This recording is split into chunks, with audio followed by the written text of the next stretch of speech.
Welcome ටු taste tip ටේක්අවේ. ගොඩ දෙනෙක් මම අහලා තිබ්බා මම බිරියානි එක ඔයාලට සර්ව් කරන්නේ කොහොමද කියලා.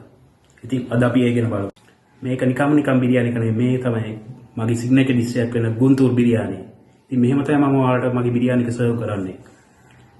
මම දෙනවා බොයිල් එග් එකකුයි, පයිනැපල් ස්ලයිස් එකකුයි, කියුකම්බර් ස්ලයිස් එකකුයි. ඒ වගේම තමයි හොඳම දේ තමයි මෙන්න මේ චිකන් පීසස් එක මම පැය දෙකක් මැරිනේට් කරලා තමයි ඔයාලට සර්ව් කරන්නේ. නිකම් බැදපු චිකන් නෙමෙයි මේ.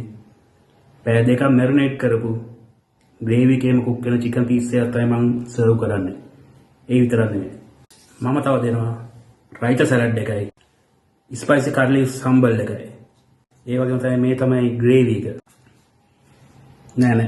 දැන් ඔයගොල්ලෝ බලන් හිටියේ මගේ බිරියානි එක මම්ම කාලා මම්ම රහයි කියන නේද? මට හම්බ වෙච්ච කස්ටමර් ෆීඩ්බැක් ඔයගොල්ලන්ට මගේ පේජ් එකට ගිහින් බලන්න. ඉතින් ඒක තමයි බලන් ඉන්නේ මේ තියෙන මගේ WhatsApp නම්බර එක.